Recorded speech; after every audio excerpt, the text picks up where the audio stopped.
Pretty good. All right. Okay, so I'm Tanya, and I'm a data nerd, and I really like AppSec. So I really like numbers. I really like knowing if I'm doing a good job or not. I really, really like telling my boss when I'm doing a good job. And so metrics really help me kind of learn how to do my job better. And so when I was doing security very quickly, I was like, well, how do we know that's working? And my colleagues would say, well, what do you mean? And I'm like, well, I see it. So then we started measuring things and I saw a difference. So I want to talk about the metrics and the numbers and all that, what worked for me. So thanks for having me. So we're going to talk about the value of measuring and reporting and improvement, especially about improvement, and then how we can get some metrics that actually really matter to us. And then I don't know if we're going to have time for case study. We'll see where we are by then. Because I don't want to like rush through if you don't want. Can we mute anyone that? Yeah, it's Sam. Can you mute Sam, please? So this is me. I'm the director of developer relations at Bright Security, and basically all the stuff that Raj said. So if you see the bottom one, nerd at large. So I'm excited about AppSec, and that's what I do. And so let's talk about metrics. So a method of measuring something, or it's the results obtained from measuring something. So that might sound a little weird, but so metrics can be how you're measuring things, but it can also be what you like, the value of whatever you measured. And so I want to talk about what I see the value of metrics are. So we measure for two reasons, in my opinion. We measure so that we can report to people above us and tell them like, this is how we're doing a good job, or we're not doing a good job, and here's why. And we have them so that we can improve. So reporting, that's for management people, but the improvement part's for us. Like, I assume if you're in security, you're probably pretty passionate about security, you probably want to do a good job. And so when we measure things, we can see how we're doing. And when I joined security, I found it weird that a lot of my colleagues weren't measuring any of the things they were doing. And I was like, but how do you know how you're doing? And maybe it's because I came from software development, I don't know, but I was like, I need to know more. And so metrics and reporting. So just very briefly, reporting can help us get budget, can help them like hire another AppSec person, get some staff. Reporting sometimes is compliance and audit stuff. Reporting makes our bosses happy and I need to check that box. But I don't care about any of that. Like for me, reports are for bosses, metrics are literally for us. And I'm going to talk about some vanity metrics. So when I started at,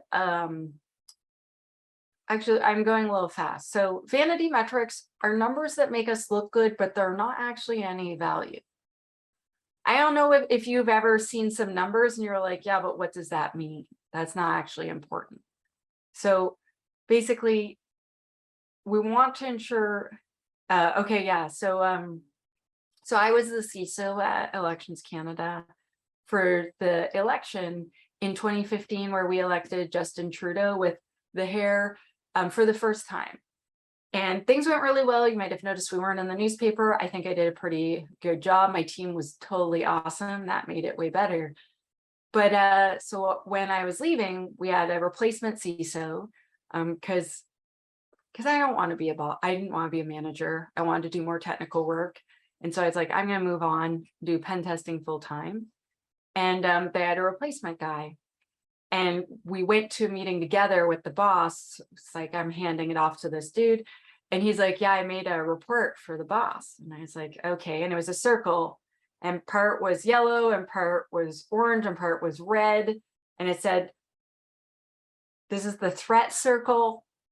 And then it had like a percentage for each one. And I was like, what does that mean? He's like, it's just like the percentages of highs, lows, and mediums. I'm like, since when has this changed? Is this in infrastructure? Is this in our apps? Where'd you get? And he's like, none of that matters. Executives just really like pictures.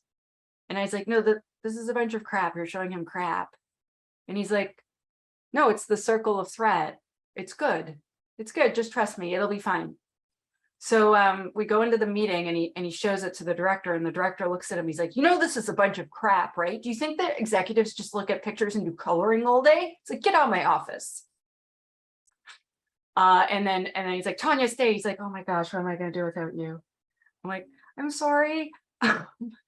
And so that meant nothing, right? So we don't want to just gather numbers for no reason.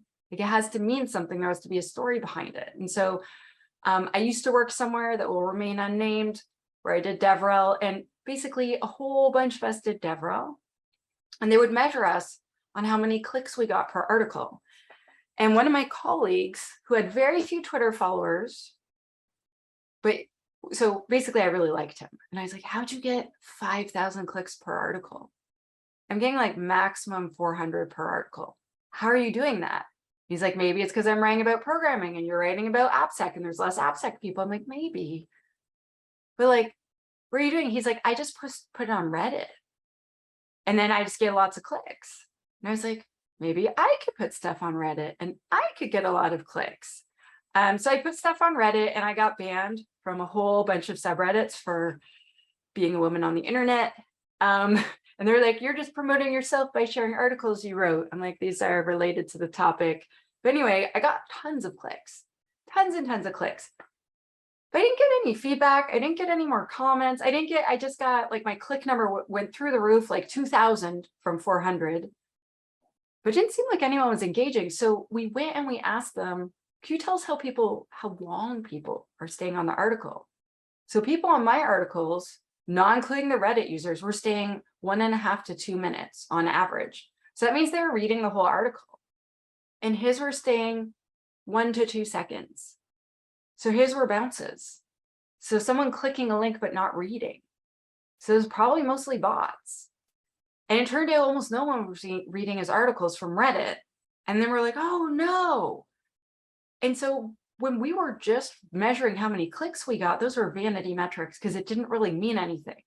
And when we saw like, yes, Tanya only has like 300 to 400 readers per blog post, like at that point, but they're reading the whole thing versus him having thousands and thousands of clicks, but no one's staying and actually absorbing his content.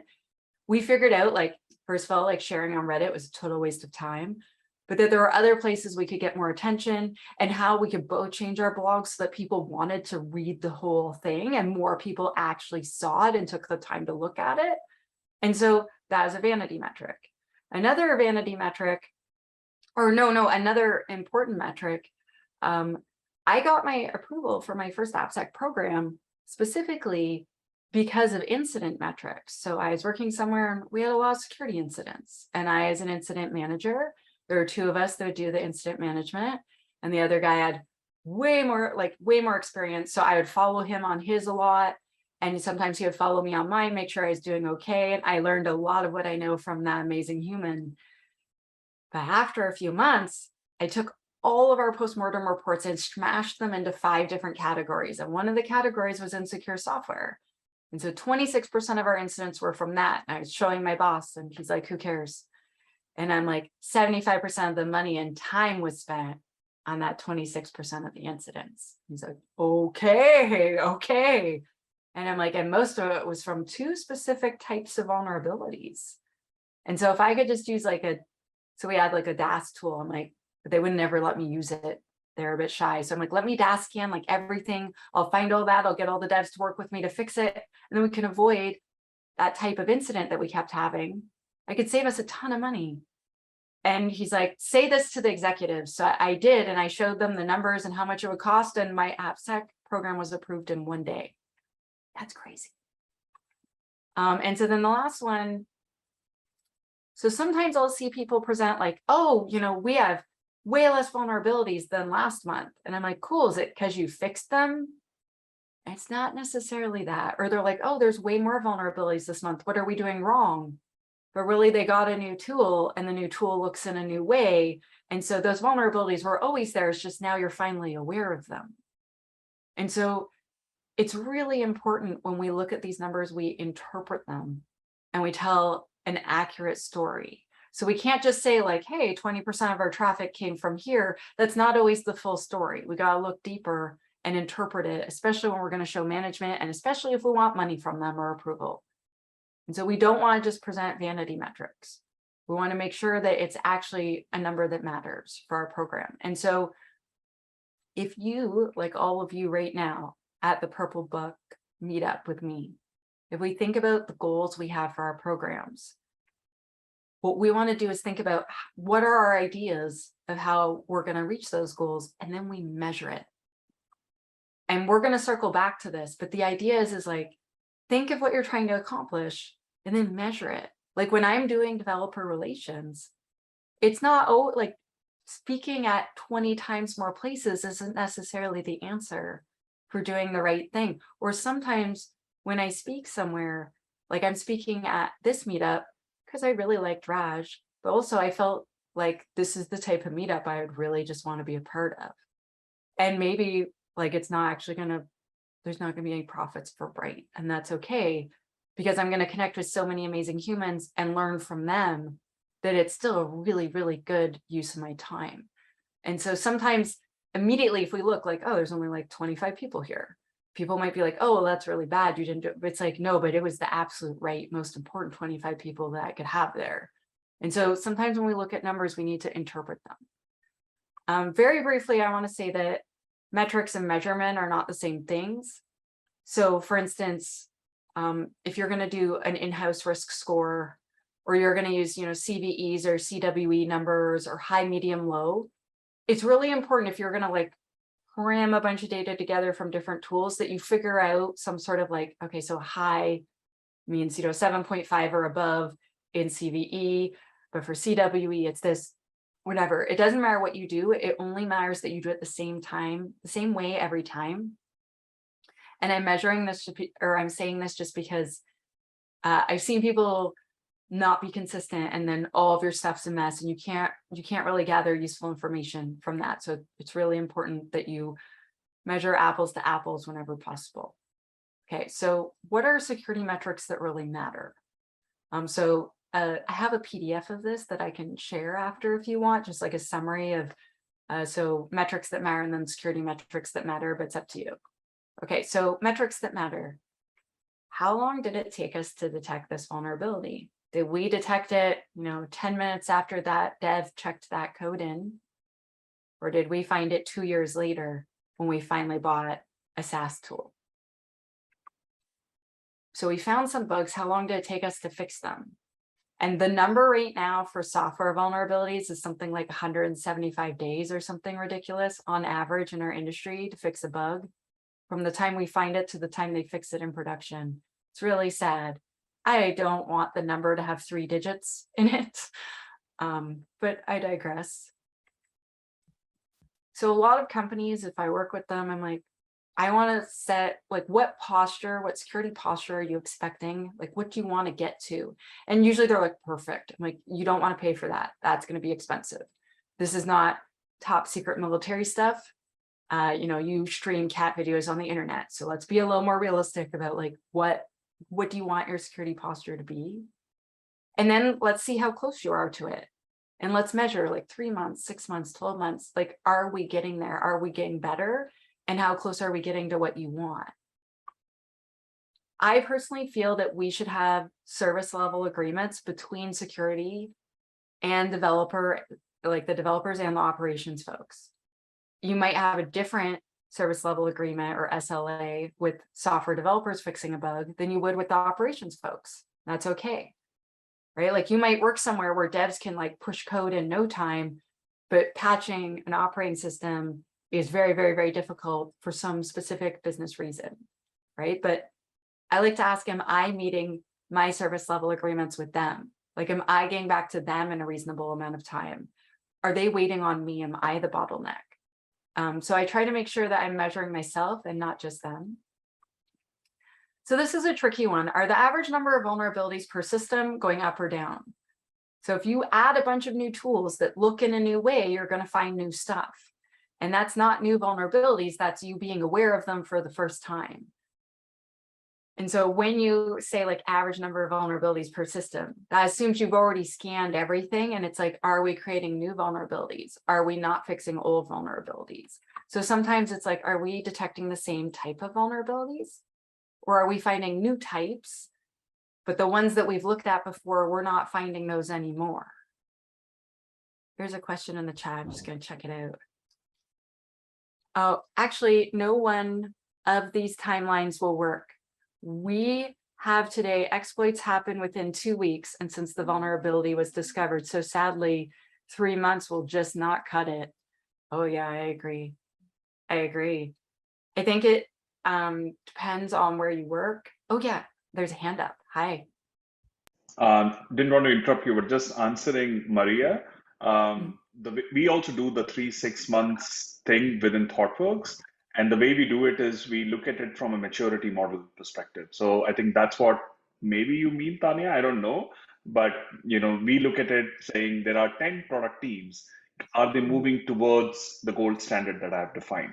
And Yes. I think Maria was saying something else. So that's how I interpreted it. But oh yeah. Oh yeah. I would definitely rather people fix things right away, that's for sure. But not every company even has a full-time AppSec person. Like some companies I talk to, they have literally hundreds or even thousands of criticals in a backlog somewhere, and the devs are not paying it any attention. And then someone's like, oh, there's this 0-day blah, blah, blah log4j. And I'm just like, yeah, obviously we should fix that. And maybe we should fix it first. But we have thousands of things that they need to fix. And we need to figure out a way for them to be able to, because there's something in their way, right? The software developers aren't like, you know what, I'm just going to skip all these bugs because I don't care about anything. That's not usually what's happening, right? But yeah, I want to make sure that I see progress, essentially, and improvement whenever possible. Another thing I like to see is, can I detect new types of vulnerabilities? Like if I've seen a lot of companies that want to buy new tools all the time. They're really excited about new tools, and that's great. But is it going to find new stuff? Ooh, more stuff in the chat. Are there accepted industry benchmarks, or is specific to company resources available? I'm pretty sure that NIST has some suggestions about what it thinks we should aim for. I know there's a lot of organizations that suggest like criticals within 24 hours or like 1 business day, and highs within 5 business days, and mediums within 20, like 1 month or whatever, and then lows within 90 days. But generally I find it depends on the company, and it also depends on if that app is mission critical, if that app contains sensitive information, if that app is public facing, or if it's just internal. Like an app that's internal, that's not mission critical, that doesn't have any sensitive information in it, if that ever gets fixed, that'll be nice.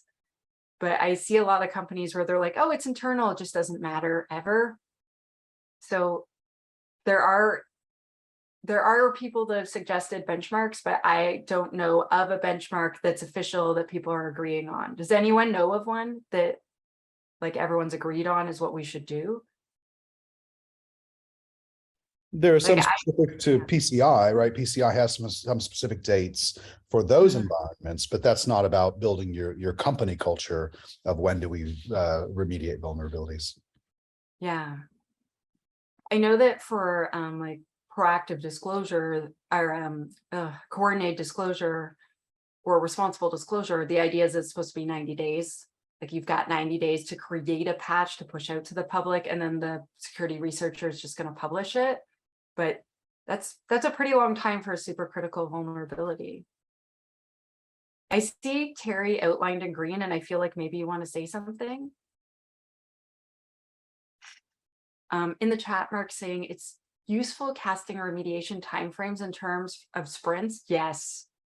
For less than critical vulnerabilities. Yeah, I like that. Like it should be in the following sprint or within 2 sprints. Yeah, if you work, or if your devs work in sprints, that's a great idea. I like that a lot. I have 2 more. So one is so this is the thing that I've done quite a few times, is like they'll hire me to come in and do stuff, and I'll look at all their scans and I'm like, here's your top 3 problems that I see happening the most often. I'm going to do education on those things. and then we scan everything again in a few months. It's like, did those instances go down? Were there any new instances of that vulnerability? Were the old instances fixed? It's a good way to show return on investment if you're a consultant.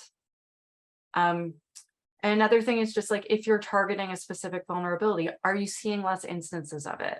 Because if you're targeting a specific vulnerability and you still see it everywhere, like that's really discouraging. Ooh, more comments in the chat. Cassie says, OT products require a long test cycle for safety and interoperability. After a mind ceases that everything's not SaaS or a mobile app, you can't use a broad stroke brush. I totally agree with that. I absolutely 100% agree, especially like anything with hardware. We have to do waterfall. We can't do sprints and just be like, here, could you connect this new circuit? Could you elaborate on time to detection, especially in legacy old apps? So I think that when we say time to detection, it's like, how long did it take us to find this bug? And quite often, like the bug might have been there a really long time because this app was built in 2008 and no one thought to ever scan it. And then you scanned it and it's a really long time.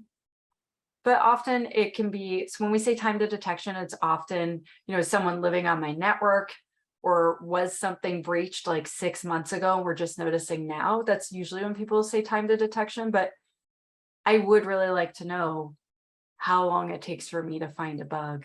Like if you have a CI/CD, everything's getting tested every time, that's great and that's amazing. And maybe you can find things really quickly.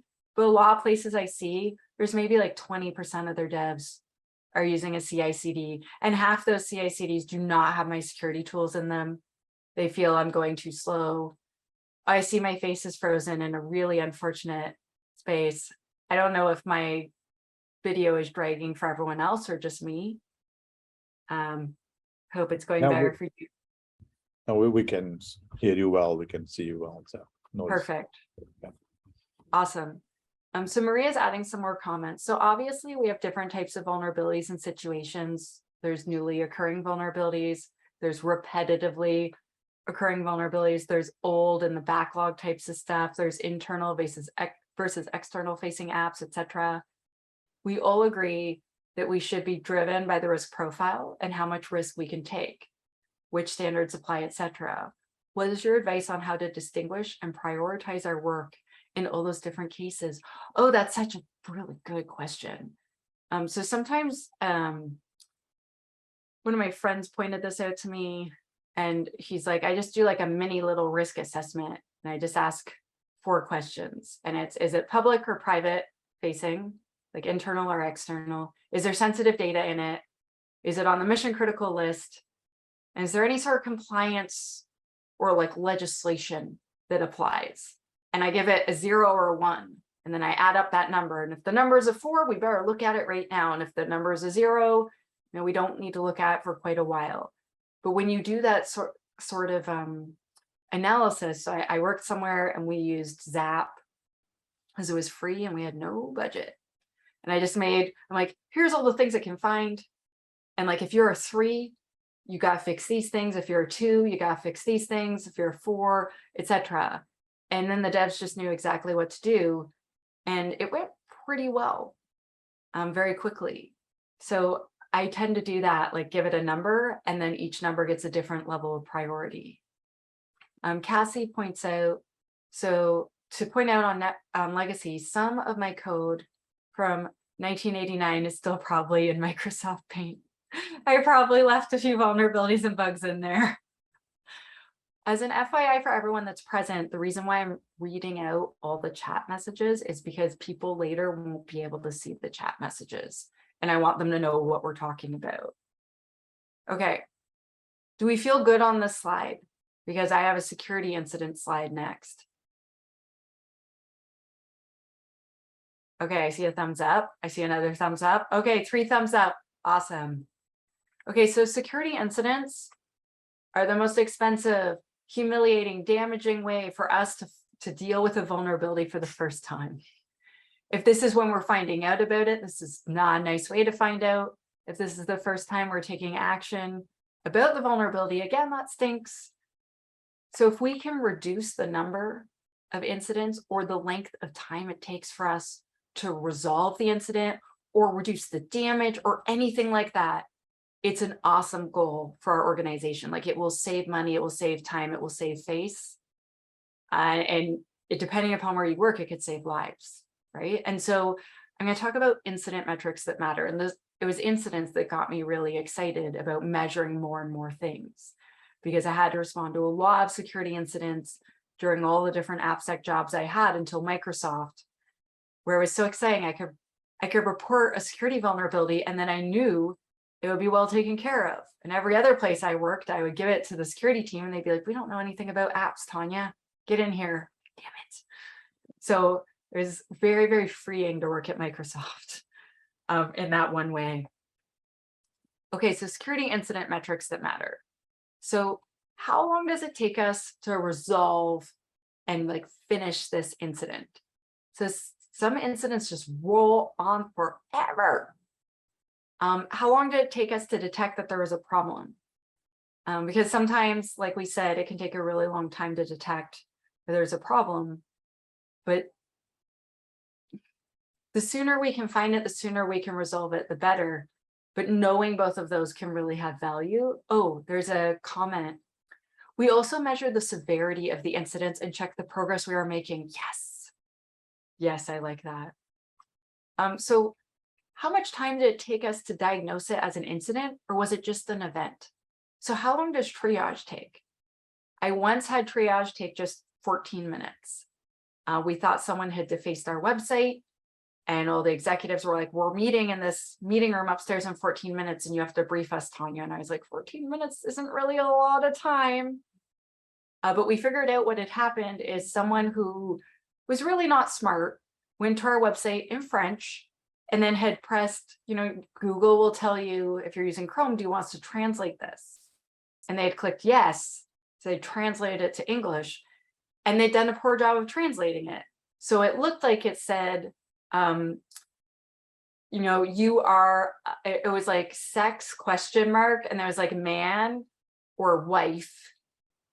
And that is, there's two translations for femme in English. There's wife and woman, and it chose the wrong one. And then there was another translation that also sounded very bad. And this person was shaming us and saying we were sexist and we were pigs and we were chauvinistic. And really, they just didn't know how to use the internet or a browser very well. And so I was able to go up and brief the executives, this is what happened. And then they said, okay, Tanya, will you come up with like a media statement? And I was like, dear so-and-so, I'm sorry you're not smart enough to use the internet. Your life must be very difficult. And they're like, get out of here. This is why we never let the technical people speak to the media. But I was really just like, well, this person's just really dumb. And then they took a screenshot and they're trying to shame us for their very obvious mistake. Like, it took 4 seconds for us. But the point is that we figured it out in under 14 minutes. It's not an incident. It's just the public being the public, and we're fine. Some triages can take weeks. I've had a triage that took over 24 hours. We had to stay in the office that long before we could figure out what had happened. So if you can figure it out fast, that's very valuable. And I'm not allowed writing media statements still to this day. So types of incidents and categories of incidents. So just like Nitin was saying, I hope I said your name right, was saying in the chat, measuring the severity of the incidents is important, but also like, is this a software incident? Is this malware? Is this ransomware? Is this something else? Like, there are types of security incidents, and knowing which one it is and how many of those you've had is very helpful. This is a big one that I've run into. Was the process followed or was it not followed? And that might sound ridiculous, but my very first place I went to work, my predecessor made this amazing incident response process and told no one. He told no one. He had it approved by his boss. Our team knew it. No one else knew it. So help desk didn't follow it. Devs didn't follow it. Other directors didn't. No one followed it because he never told anyone. So then I felt stupid all the time. So if the process is not followed, I want that marked out, and I want to figure out why and if I need to give training. Okay, next, cost and damage. This can be an estimate. Oh, someone's hand is up. Sorry. No, just a quick one. Trying to resolve, we sometimes, when we work on incidents on client projects for our organization, the teams take a lot of time to do the root cause analysis, right? So the final resolution usually takes longer. And that's where I get frustrated as a security leader for the company saying, hey, we have not yet resolved it completely because that it'll still be open. So I don't know, based on your experience, Tanya, how, we measure that, but that's been one of the challenges I face. I had that too. And sometimes I felt you had to keep it open because you really still aren't sure. Or like, you sent a hard drive away for forensics and like you're still waiting on them. And I'm like, I can't close it until I know the truth, right? Like, but I did find a lot of things could have been closed up faster, but people just went back to working on projects because that was more fun. And I'm like, I can't have this open, guys. Like, you've got to close this before you go back to working on your projects. I'm sorry. I know this sucks, but I found when things went on and on and on, it's really hard to explain to upper management why I haven't closed out things. I really like closing out things. Sometimes that's annoying for my team, trust me. Okay, so that was an awesome question. Again, oh, more comments in the chat that are good. Time to resolve can be limited to mean time to contain. Yes, that's true. And then long-term continue to be fixed and tracked outside the incident, for sure. You could break it down to like contained within this amount of time, like repaired and like set back to this time, closed at this time. Ideally in your incident report, you would have like, ideally you have a postmortem at some point and you talk about those things and you document it, and maybe it's still not completely closed out because there's still a few things for you to do. But ideally you're documenting this. And the reason is because I hate repeating the same thing, right? Like incidents are going to happen, bad stuff's going to happen. I don't want to repeat the same thing. Or if I do a way better job the second time. So Rohit asks, should we break the resolution down into response and recovery for a realistic measurement? Yeah, definitely. Definitely you can. Because like recovery, so there's sort of like the first like containment, stop it from getting worse. And then recover, like we bring most of the systems back up, but there's still probably some people that need to have a fresh machine, or there's people where it's like, we kind of got to talk to you, mister. I feel like you can separate those things for sure. And the idea mostly is to make sure things actually do get closed and do get resolved. I've had teams where they're just like, yeah, I'm going to look at that later. I'm like, no, I don't want to know in 4 months from now if we caught malware or not. Like if we don't need to know and it's not worth looking at, then just wipe the machine and start again. And then it's resolved. But if you don't want to even run like whatever, like NCase or wherever you're running, if it's not worth doing for like a few months, then just wipe it and give them their computer back, in my opinion. Okay, so my computer, there we go. Sorry about that. I had to click a few times because it's frozen. I want to see if I'm repeating the same type of mistakes over and over again, or if I'm finding new problems. It's important to me that hopefully we find most of the security, because security incidents happen and sometimes you don't know, right? I find it important that I'm not repeating the same mistakes. I find it important that other teams are cooperative and know what to do, because I've had it where teams don't want to give me the time of day and don't want to speak to me. They're like, oh, the software developers are busy doing this. I'm like, well, your app has this happening to it right now. And I don't care if you're having a team meeting. This is an emergency. I don't mean to be rude, but we need to interrupt. This is very bad. And so sometimes people aren't cooperative. When I give secure coding training, which I still do on the side sometimes, like I have this 15-minute to 1 hour, depending upon the company and how many incidents they have. And it's like, you're a dev. This is what you need to know about security incidents. Like, here's how to not screw everything up for us. Here's when you should call us, stuff like that. Years ago, this guy, I worked with 2 guys named Eric that were both super awesome. And one of the Erics, as I referred to them as the Erics, One of them did incident response, and he went and gave training to every single different team in our organization to tell them what he needed them to know. And since then, I do that. Like, that is brilliant. Help desk passes stuff over so smoothly now.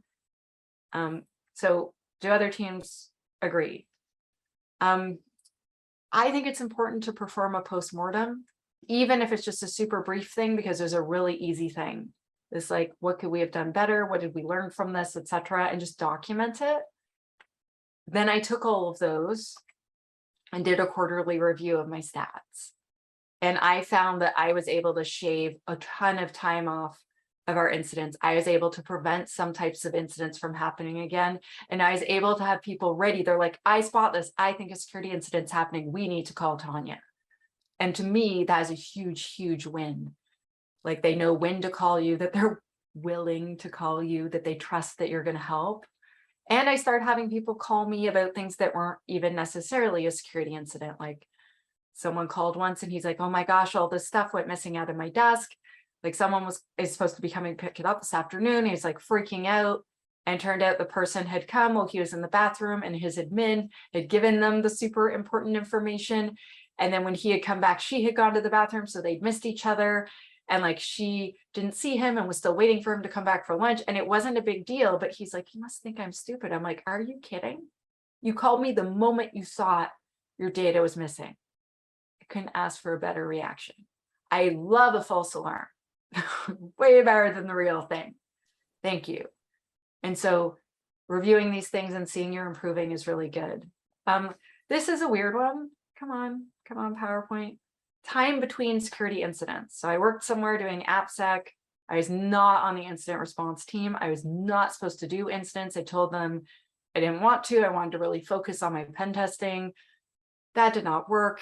Every three out of every 4 weeks, all I was doing was responding to security incidents. Didn't get to do like basically any security testing the whole time I worked there, because everything was on fire. It was such a total disaster, that place. And I never had a rest. Like, never. There was never a rest. It was like every day it was high alert. And I was like, first of all, none of my projects are getting done. I'm getting nowhere on everything. I'm like, what you need is to hire an AppSec person for your incident response team. They're like, we don't need that. We have you. And so having no recovery time for your team, that's really dangerous. I had this happen. So when I was at elections, so Elections Canada does like nothing for like 4 years. When there's a majority government, they're like, what's up? We're Elections Canada.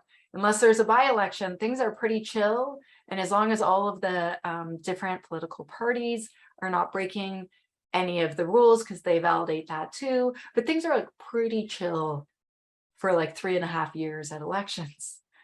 But then things are really intense for 6 months, especially those 36 days. It's very, very intense. And after, they rest their staff intentionally.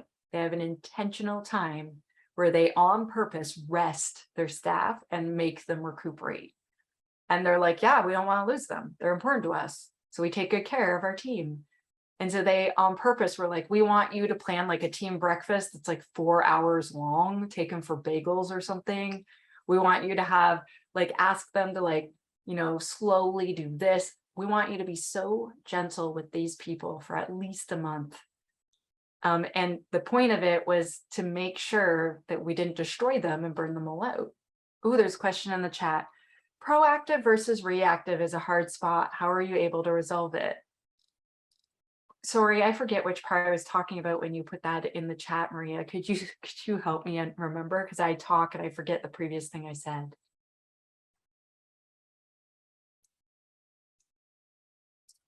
Oh, constant incidents. Oh my gosh. Yeah, that place sucked. So it usually was I have to remember not to name names. So there was a guy that was the head of the incident response team, and I actually really, really liked him a lot. He was cool.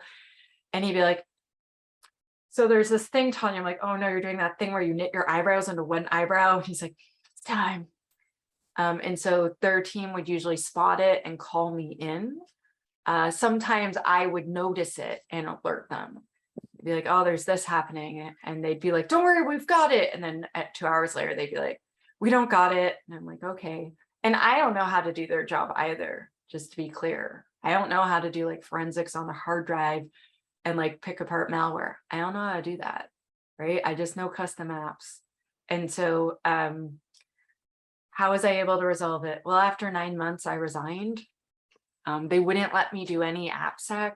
They wouldn't let me do security testing. All I did was that. And I was like, this is not what I signed up for. We had a lot of arguments about, like, I wanted to do the whole thing, the whole secure system development lifecycle. They had no security steps except at the end. And I was like, I want to meet them at the beginning. I want to do this and that. And they're just like really rigid. It wasn't, like certain organizations are very, very risk adverse. They were incredibly risk adverse. And they were so worried if they added security steps to their system development lifecycle, like, well, it'll just take way too long. It's already too slow. They're really rigid. Like rigid is the absolute best word to describe them. And because they're afraid of change and they're afraid of risk, and end up causing so many more risks for them in the end. And I'm not saying that that's the wrong approach always, but for them, it was not working. And so how was I able to resolve it? I resigned. I don't really feel like that's a good resolution. I would love to tell you I solved the problem, but I feel like I was really failing all the time. And that's why I left. It was like, if no one wants to do security and I'm just like a checkbox you want to have, and you don't want to talk about resolving problems before they start, I can't do this. So I left, even though the people were very, very nice. Yeah, everyone's like, are you quitting because people are harassing you? I'm like, no, everyone's really nice and I don't want to go. I've had a chance to mostly work in very nice environments. So the last thing on this list is access and tools were or were not available. And I write this down because I don't know if you've ever been in the office, it's 1 a.m. and you're like, I need a log viewer, and you don't have one. And you're sitting there, in my case, feeling like a dummy, trying to open up like a 1.5 gig log file in Notepad and trying to search through it with like the crappy search. And it's like, I want a log viewing software that's for this. That's what I want. I want to use proper tools. So anyway, I find that not awesome. So what slide am I on? So improvement. So I realize like we're getting a bit late on time, but if we think back to, if we think back to our security program goals, like that's what us people want. We want to do a better job. Like, yes, I want to tell my boss how I'm doing. I always want my boss to think I'm awesome. Let's be clear. But I want to improve all the time, not just for my boss, but because like I want to do a really good job. I want to protect my organization.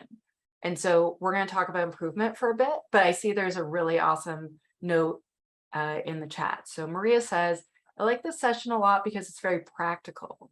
Possibly we might not have enough time tonight, but what about mitigation techniques? So for example, I had a terrible legacy app. Oh my gosh, I feel your pain.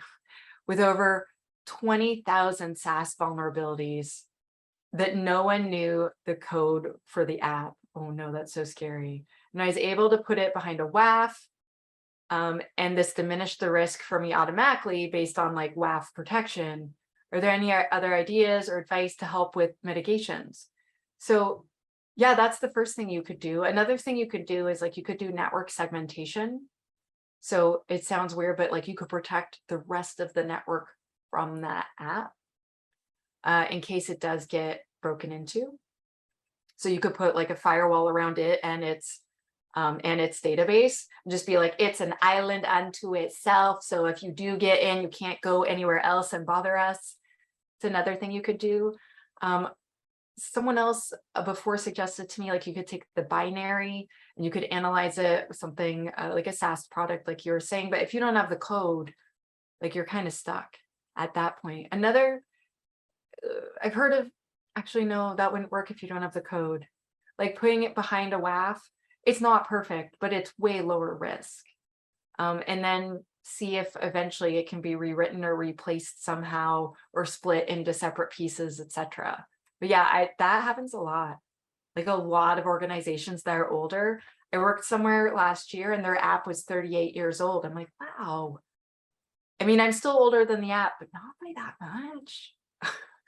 Usually I'm like, wait, like, I'm like, your app could vote and your app could have had a baby app and that baby could vote. That's a lot. So I think like you did well, just putting some network segmentation just to protect everyone else from it in case it does get broken into, because I've had that happen before where the super old app was vulnerable and they get on there and it's like, oh my gosh, you're on my network. This is terrifying. And then I have to call someone else because I don't do network security, or I don't do it well. How about that? Okay, so briefly, so we're close to the end. So I'm just going to talk about a few things that we could do to improve our metrics. And then like I have a case study, but I don't feel like we have time to go through it because I talk too much. But I'd be happy to share like the PDF if you want of the case study. But basically, I just shoved 4 different places I work together into one case study, and really it's 4 separate things because it takes less time then. But we can use metrics to do a bunch of cool things. So like the one that I do like the absolute most is just education on the top 3 problems. Like I go consult somewhere, I grab all their old scans, I shove it into Microsoft Excel. I don't care what anyone says. I love Excel. It's so easy. And I'm like, what are the things that are happening over and over again? Like, I know they're going to be missing lots of patches, but what are the custom app problems? Right. And then I'm like, I'm seeing this or that. Like, let's educate on those and fix them. If you want to eradicate a certain type of bug, again, you can use metrics. I know that not all of us love compliance, but I really like doing a good job. And if you are compliant, you're definitely, like, if you work towards compliance, you're certainly not going to make worse security. It might not be your absolute best efforts forward, but you being able to automate or measure if you are or not compliant, bosses will like that. Are you meeting your service level agreements? Are the other teams doing that? Are you repeating the same type of security incidents, etc.? So I'm going to go to like the resources part. I briefly want to suggest this book. So I read this book and then I got more obsessed with metrics. People at Microsoft asked me to read it. And then I think I made them regret it a lot because I was constantly asking them for, can you measure this? Can you measure that? We had a person that would make reports for us and he became my best bud. Like, can you do this? Can you do that? And he's like, whoa. And before you knew it, I was like measuring everything. I don't think that they meant quite to get to the level I got, but that's okay. Like no one seemed to get angry, but they're just like, calm down, Tanya. I really like this book. Yeah, Google runs on this. I really like this book, and $27 is pretty cheap. I also found it super easy to read. It's not hard at all. That was a video? Yeah. Nice. Okay, so what did we learn today? So I hope that if you didn't already think metrics have value, I hope that I showed you they have some value, and not just so we can show our bosses, but for us. I'm hoping that I helped give you some ideas and metrics that you might want to measure. And then, although we only briefly covered how you can use them for improvement, I feel like all of you in the chat had such good ideas and such good questions. I felt like that was kind of better than me just going through an old case study.